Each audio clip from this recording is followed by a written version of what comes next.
Olá, sejam bem-vindos a essa nova fase do Fire Live. Então, só para explicar para vocês o que vai ser isso, durante todas as semanas vamos ter um tempo juntos aqui no canal do Fire Live, onde vocês vão receber uma palavra de Deus vindo da minha vida, de outras pessoas que eu convidei para estarem aqui compartilhando uma mensagem de Deus para a sua vida. Então, para a gente já poder começar com estilo nessa nova temporada do Fire Live, além dos próprios convidados em si, nós vamos ter essas mensagens. E pra gente começar daquele jeitinho, já senta confortável, pega um bloquinho de anotações, prepara a sua Bíblia, porque nós vamos ter um bom tempo aqui juntos para falar de Jesus e falar sobre as coisas que realmente importam, que é Ele e o reino dele.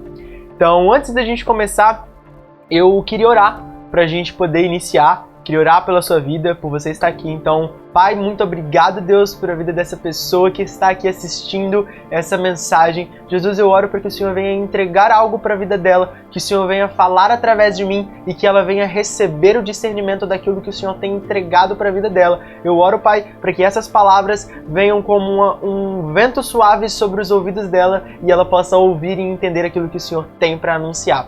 Em nome de Jesus, amém. Bom, para esse primeiro episódio, eu senti no meu coração de trazer uma mensagem sobre um posicionamento e metanoia.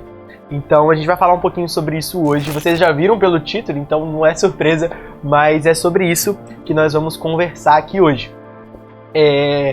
Para a gente iniciar, eu gostaria de começar falando um pouquinho sobre quem nós somos. Nós somos chamados filhos de Deus, ou seja, nós carregamos uma responsabilidade de sermos a imagem de Deus aqui na Terra. Nós carregamos essa responsabilidade de mostrar para as pessoas como é ser igual a Cristo, porque nós somos semelhança de Cristo. E o que é ser um filho de Deus em si? É a gente transmitir isso, é a gente inundar o coração das pessoas, inundar a alma das pessoas com coisas que refletem a grandeza e a glória de Deus, porque nós somos chamados filhos de Deus e nós, como filhos, temos que ser realmente filhos e íntimos do Pai para transmitir isso para aquelas pessoas. Então a gente tem que mostrar que a gente realmente conhece o Pai. Nós viemos depois da geração de Adão. Adão veio, Adão pecou e então foi criada uma raiz pecaminosa a partir desse pecado de Adão. E todos aqueles que vieram após de Adão vieram com essa raiz pecaminosa, já nasceram dentro do pecado. Mas a partir do momento que nós aceitamos a Jesus Cristo, nós entregamos a nossa vida para Ele, nós mudamos a nossa forma de viver e vivemos para o reino de Deus, automaticamente a nossa raiz, ela deixa de ser uma raiz pecaminosa e passa a ser uma raiz messiânica, uma raiz em Jesus Cristo. Ou seja, nós não pecamos mais porque nós nascemos numa raiz pecaminosa, porque nós nascemos de novo em Cristo Jesus e nós somos feitos nova criatura. Nós pecamos porque a nossa fragilidade humana de nos atrair pelo pecado nos torna a pecar. E é por isso que nós devemos deixar isso. Um texto que eu separei aqui de 2 Coríntios 5,17. Portanto, se alguém está em Cristo, é nova criação. As coisas antigas já passaram. Eis que surgirão coisas novas. E é aí que se inicia essa estrutura dessa nova raiz, sabe? A gente não se encontra mais da forma que a gente estava antes. A gente está num novo lugar, a gente é nova criatura. Então, nós não podemos utilizar a desculpa de que o pecado é porque nós somos de uma raiz pecaminosa. Porque nós somos agora de uma raiz messiânica. Nós somos da raiz de Cristo. E Cristo ele se absteve do pecado, ele não pecou. Mas, para entrar mesmo no tema de posicionamento e metanoia, eu queria começar falando sobre arrependimento. O arrependimento ele se inicia com uma mudança de realidade. O pecado em si é a gente ferir o coração de Deus, ferir a natureza de Deus, é ferir aquilo que Deus criou e ferir aquilo que representa aquilo que Deus é. Ou seja, quando a gente peca, a gente não está ferindo a nós mesmos, mas a gente está ferindo uma estrutura que é a essência de quem Deus é. Em 1 Pedro 1, do 18 ao 19, diz: Pois vocês sabem que não foi por meio de coisas perecíveis, como prata ou ouro, que vocês foram redimidos, da sua maneira vazia de viver, transmitida por seus antepassados, mas pelo precioso sangue de Cristo, como de um cordeiro sem manchas e sem defeitos. Basicamente, Pedro está falando aqui que nós somos redimidos a partir do sangue de Jesus. E quando nós entendemos que Jesus Cristo, o próprio Deus, que se fez carne, veio até a terra, morreu, sofreu e passou por tudo isso por nós, nós precisamos criar esse senso de urgência de arrependimento. A gente deve se arrepender todos os dias. O arrependimento não é algo que a gente faz uma vez e acabou. Deus não enviaria Jesus para morrer na cruz para a gente se arrepender uma única vez. Nós devemos nos arrepender todos os dias, constantemente. Porque se a gente não se arrepender constantemente dos nossos erros, nós estamos deixando de lado aquilo que nós deveríamos ser. Estamos sendo aquilo que nós deveríamos não ser. Estamos nos tornando aquilo que nós deveríamos nos afastar. Então, quando a gente começa a viver uma vida de constante arrependimento, a gente começa a se parecer mais com Cristo, que é o nosso objetivo principal enquanto cristãos. E como nos arrepender de fato? A gente tem que deixar o passado no passado. A gente não pode trazer à tona aquilo que nós cometemos há anos atrás, há meses atrás, há temporadas passadas. Nós temos que deixar isso de lado e viver aquilo que nós estamos vivendo agora. O que eu fiz hoje, Deus? Eu fiz isso, isso e isso. Eu pequei mentindo, eu olhei aquilo que eu não deveria olhar, eu pensei aquilo que eu não deveria pensar, eu fiz aquilo que eu não deveria fazer, eu falei aquilo que eu não deveria falar. Deus, me perdoa porque isso está me afastando de ti. É assim que a gente se arrepende. A gente tem que mudar a nossa realidade. Isso é arrependimento. É a gente deixar quem a gente era antes de Jesus para antes de Jesus. A partir do momento que Jesus entra, se a gente não mudar tudo à nossa volta, tudo que nós somos e toda a nossa realidade, nós não estamos de fato nos arrependendo daquilo que nós cometemos. E Jesus não morreu na cruz apenas para que nós tenhamos um momento de arrependimento. Mas Jesus, ele morreu na cruz para que nós vivamos com Ele. E não para que a gente viva de eventos, de momentos de arrependimento, de apelo no altar da nossa igreja, mas para que nós vivemos ao lado do Pai. E para nós vivermos ao lado do Pai, nós precisamos estar em constante arrependimento.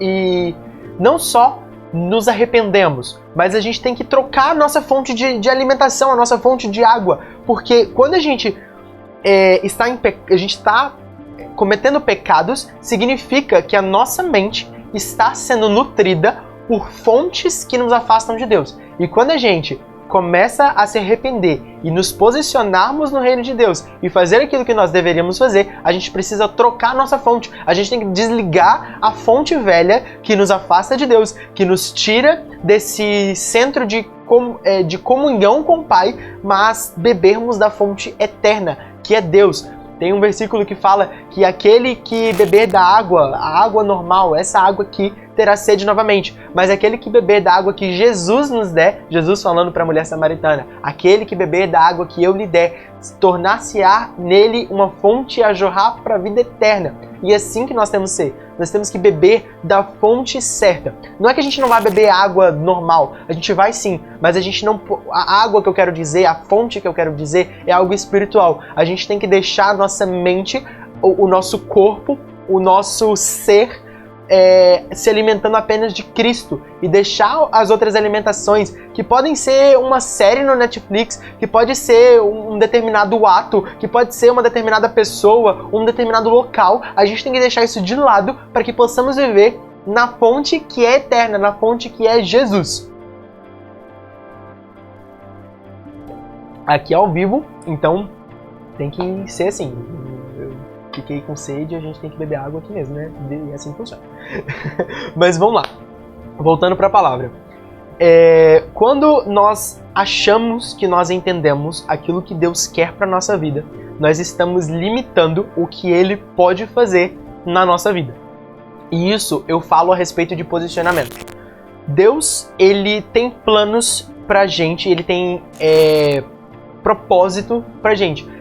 Jesus não morreria na cruz se nós não tivéssemos um propósito para zelar, se nós não tivéssemos uma missão para cumprir, porque seria muito fácil a gente viver depois que Jesus morreu por nós, tendo direito à vida, sem ter uma missão para fazer. Seria apenas continuar sendo quem nós somos antes de Jesus. E seria continuar na velha aliança. Mas Jesus tornou a aliança nova. Então nós precisamos entender a nossa missão em Cristo Jesus e entender aquilo que Jesus tem para nós. E se nós acharmos que realmente entendemos 100% das coisas que Deus quer pra gente, possivelmente, na maioria das vezes, nós estamos limitando aquilo que Deus pode fazer. Porque Deus é um Deus incontável. A gente não pode contabilizar tudo que Deus quer para nós, tudo que Deus já tem planejado para nós. E eu não falo isso em questão apenas financeiramente ou de propósito, mas isso eu falo em questão de tudo. Deus já tem trilhado desde quando você foi plantado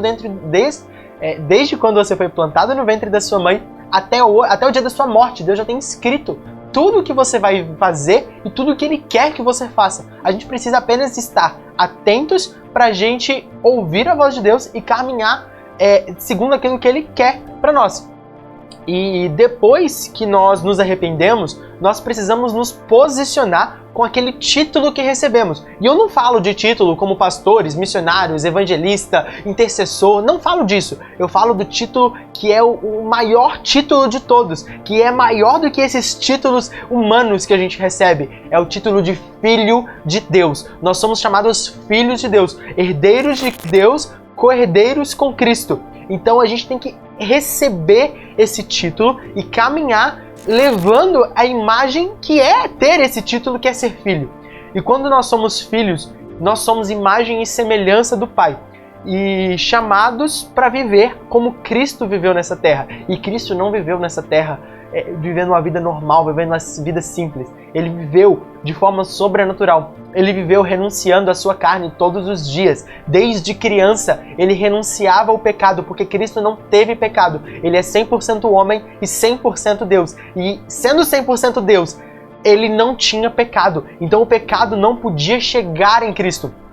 Por que que Jesus ele não nasceu a partir de uma fecundação natural, que é um homem com uma mulher tornando uma vida, mas Jesus ele foi inserido no ventre por meio do Espírito Santo, porque se ele viesse a partir de um homem e de uma mulher humanos, ele viria como humano, ele viria como 100% humano, mas ele não era só 100% humano, ele era 100% Deus, então ele não podia vir por baixo do pecado que está sobre a vida do homem e da mulher. Por isso por isso o Espírito Santo insere Jesus dentro do ventre de Maria, para que ele venha sendo 100% Deus. E nós devemos ser aqui na terra como Jesus foi. E ele caminhava todos os dias transbordando da sua graça, transformando do seu amor, do seu zelo para com as pessoas. Ele transbordava disso e nós devemos caminhar assim. Nós temos que ser imitadores de Cristo. Em 1 Coríntios 11:1, Paulo fala assim: tornem-se meus imitadores como eu sou de Cristo. E é assim que nós temos que ser. Viver de forma sobrenatural, resistindo à tentação e nos abstendo do pecado, porque é assim que Jesus viveu. E Jesus ele não deixava para operar o sobrenatural apenas em momentos específicos, mas cada momento sobrenatural que era operado, ele tinha o seu objetivo, que era de entregar algo para nós. E será mesmo que todos os milagres que aconteceram em toda a trajetória de 3 anos de Jesus estão realmente todos listados na Bíblia? Ou será que tiveram milagres que aconteceram e que nós não sabemos? Porque não era algo que o Senhor queria nos entregar a partir desses milagres. Porque Jesus viveu 3 anos de ministério. Em 3 anos, muita coisa pode acontecer, muita coisa pode mudar. E as pessoas, e o que a gente tem de relato na Bíblia, é que as pessoas sempre aumentavam o número de pessoas que seguiam Jesus. E a multidão sempre ia querendo mais de Jesus. Eles queriam receber aquilo. Eles queriam estar naquela fonte, perto daquela fonte que jorrava coisas grandiosas. Aquela fonte que fazia maravilhas a céu aberto na frente de todo mundo. Aquela fonte que exalava a presença de Deus, porque aquela fonte era 100% Deus. E Deus, Jesus, a partir do momento em que Ele entrega para nós o Espírito Santo dele, Ele nos permite fazer essas mesmas coisas que Ele fazia. Há uma passagem que fala que Jesus entrega a nós esse direito, essa autoridade nos céus e na terra para curar enfermos, para expulsar demônios, para fazer aquilo que nós precisamos fazer, que é ser como Jesus, é fazer aquilo que Jesus fez. E como terceiro ponto dessa... para a gente poder continuar aqui, né? Como terceiro ponto é a própria metanoia em si. Metanoia do dicionário, ela tá como um substantivo feminino que significa mudança essencial de pensamento ou de caráter, transformação espiritual.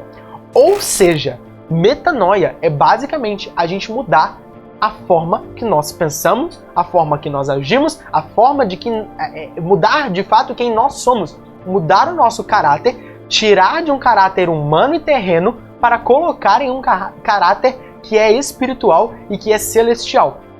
Em Romanos 12, no verso 1 e 2, diz assim: portanto, irmãos, rogo pelas misericórdias de Deus que ofereçam em sacrifício vivo, santo e agradável a Deus. Este é o culto racional de vocês. Não se amoldem ao padrão deste mundo, mas transformem-se pela renovação da sua mente, para que sejam capazes de experimentar e comprovar a boa, agradável e perfeita vontade de Deus. Então Paulo está falando para a gente em Romanos que a gente não deve se basear com as coisas desse mundo, mas a gente tem que mudar a nossa mente para a gente poder ver o que é celeste, para a gente poder ver aquilo que realmente é de Cristo, e a gente não olhar apenas aquilo que os nossos olhos alcançam, mas a gente se basear no espiritual. Basicamente, metanoia é a gente mudar a forma que nós vivemos, é a gente deixar o nosso velho eu para trás e abandonar completamente todas as nossas práticas passadas para a gente viver de forma nova e de uma forma singular no reino de Deus, experimentando da boa, perfeita e agradável vontade do Senhor.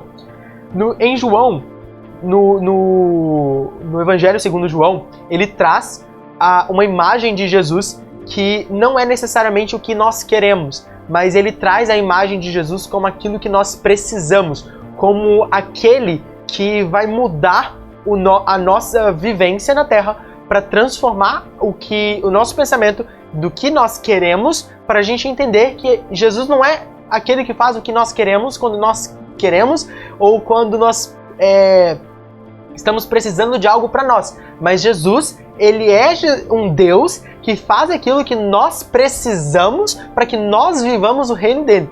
E em João 6 fala assim: então perguntaram-lhe o que precisamos fazer para realizar as obras que Deus requer. E Jesus respondeu: a obra de Deus é esta, crê naquele que ele enviou. Isso está em João 6, no verso 28 e 29. Ou seja, nós podemos querer muitas coisas, mas o que nós realmente precisamos, nós precisamos de crer naquele que Deus enviou. E quando a gente crê naquele que Deus enviou, que é Jesus Cristo, que é o Messias, que é Deus que se fez carne, nós passamos por uma mudança radical na nossa vida. E nós podemos viver, de fato, essa metanoia, que é basicamente a gente deixar a forma que nós vivíamos até receber Jesus e mudar tudo. Basicamente, metanoia é isso. Eu acho que se a gente pudesse redefinir metanoia, uma pequena frase seria mudar tudo. Em 2 palavras a gente consegue definir metanoia. E no livro de Esther, no capítulo 4, basicamente, só para contextualizar vocês, em Esther está se passando a nova rainha Esther. Ela é judia, e no reino, um braço direito do rei, chamado Amã, ele sugere ao rei para que criasse uma lei de que todos os judeus fossem mortos, antes do rei saber que Esther era judia. E então, o primo de Esther, que é conhecido como Mardoqueu ou Mordecai, dependendo das suas versões, ele que criou a Esther, né, a própria Esther em si, ele é também judeu, e Amã, esse braço direito do rei, eu agora não me recordo se ele era chamado de eunuco do rei, mas eu acredito que sim, ele sugere isso ao rei porque ele não gostava de Mordecai. E o rei não sabia que Mordecai foi praticamente o pai de Esther. Então eles criam uma lei, Amã e o rei e o seu conselho, de que todos os judeus deveriam ser mortos. E então Mardoqueu, ele conversa com Esther e propõe que Esther faça aquilo que precisava ser feito.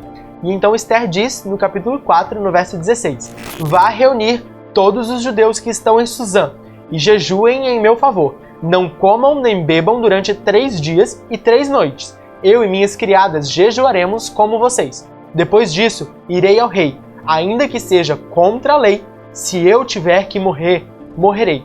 Naquela época, para você entrar na presença do rei, se você não fosse chamado à presença do rei, o rei deveria ver graça ao seu favor e levantar um cetro de ouro que ficava às pontas do seu trono. Se ele não erguesse esse cetro, você automaticamente seria morto pelos oficiais reais do rei, porque você não tinha a graça do rei para estar naquele lugar. E isso não importava se você fosse a mãe do rei, a rainha da Pérsia, não importava o que você fosse. Você, se não tivesse a graça do rei, ou se não fosse convocado pelo rei para estar ao Palácio Real, você seria morto. E Esther diz, ainda que seja contra a lei, se eu tiver que morrer, eu morrerei. Por que Esther fala isso? Porque ela entende que a metanoia, de fato, que é uma mudança de realidade, e ela começa a mudar o seu pensamento. E ela pensa no seguinte, não é sobre o que eu quero ou sobre o que eu posso ou não fazer. É sobre o que Deus me chama para fazer. E isso eu não estou falando que a gente deve quebrar ou não alguma lei. Longe disso. Mas naquele caso, era necessário que Esther entrasse no Palácio Real, falasse com o rei para mudar aquela situação. Porque Deus colocou a rainha Esther naquela posição com um propósito de vida para ela. Então ela deveria cumprir aquilo que Deus rogou para a vida dela. Então, quando a gente entende a metanoia e nos colocamos no lugar, assim como de Esther, de entender que se precisar morrer, a gente precisa morrer para cumprir aquilo que Deus quer fazer na nossa vida e cumprir aquilo que nós precisamos fazer isso. A metanoia é a gente mudar a realidade de tal forma que nós não venhamos ter medo mais da morte, porque nós sabemos que a nossa vida é completamente Jesus Cristo, e tudo o que for fora de Jesus Cristo não deve ser algo visível aos nossos olhos, não deve ser de nosso interesse. Nós devemos nos afastar daquilo que nos afasta de Cristo. E os nossos pensamentos, eles nos levam a atitudes, e a frequência dessas atitudes trazem um hábito que reflete o nosso caráter. Será que os nossos pensamentos estão nos levando a atitudes que realmente refletem em hábitos e no caráter de Cristo? Ou será que nós estamos vivendo uma vida como um cristão impostor que não vive o texto de Mateus 28:19, que diz para ir por todas as nações ensinar, discipular, batizar e falar de Jesus para todo mundo, para que todos creiam em Jesus, para que todos recebam o amor de Jesus? O que será que nós estamos fazendo? Como nós estamos agindo? Será que de fato estamos sendo agentes do reino de Deus ou estamos sendo agentes impostores do reino de Deus? E o caráter, nós temos que refletir o caráter de Cristo. E o que é o caráter de Cristo? Basicamente, é muito complexo o caráter de Cristo, então eu trouxe um pequeno resumo aqui em tópicos do que se trata o caráter de Cristo, mas isso a gente pode trabalhar mais fundo em outro momento. Mas o caráter de Cristo, ele se traz a partir da humildade, a mansidão, a verdade e o posicionamento, retidão, pureza e santidade e o amor. Será que o nosso caráter tem refletido o caráter de Cristo? Ou nós estamos vivendo uma vida secular? Nós estamos vivendo uma vida com os padrões amoldados por este mundo? Será que nós realmente estamos entendendo quem nós somos dentro do reino de Deus e estamos vivendo aquilo que nós deveríamos viver, ou estamos vivendo da forma que nós queremos? Será que nós pensamos primeiramente em Jesus Cristo ou pensamos primeiramente em nós? Quando a gente recebe uma oportunidade, nós pensamos, Deus, o que o Senhor quer fazer a partir disso? O que o Senhor quer me comunicar? Ou nós pensamos, será que eu vou receber mais? Será que isso vai ser de agrado meu?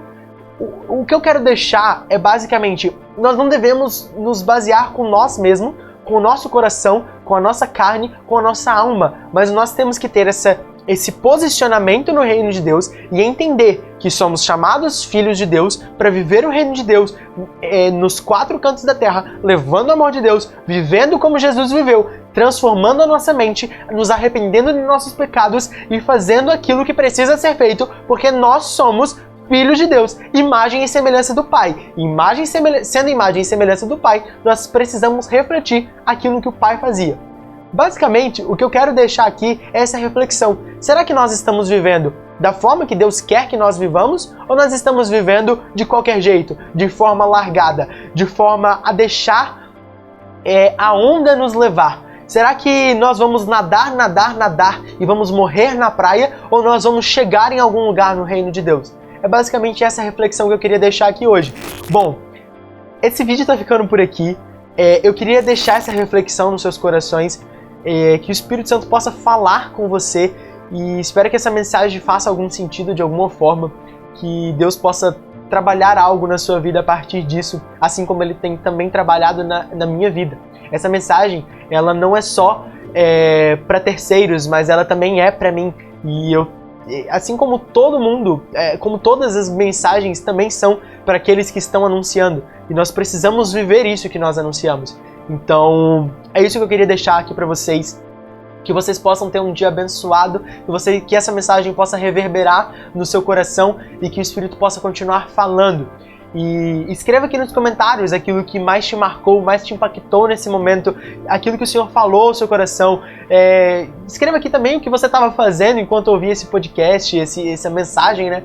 E não deixe de acompanhar aqui o Fire Live, curte, comenta, se inscreve aqui no canal para você não perder nada, mas não deixe também de compartilhar isso com um amigo, para que ele possa receber também de Jesus aquilo que você recebeu. Então eu oro para que Deus possa continuar revelando o seu amor e a sua graça sobre a sua vida todos os dias, continuamente. Então, até a próxima, até semana que vem. Não perca, porque semana que vem, nesse mesmo dia e horário, vai ter mais um episódio muito legal e cheio de Deus para você poder desfrutar de mais um pouco da glória de Deus. Então já marca na sua agenda, já deixa esse horário separado, já pega sua Bíblia, seu caderninho, para Deus falar algo com você. Então, Deus te abençoe. Até a próxima e não deixe de conferir nossa agenda. Tchau!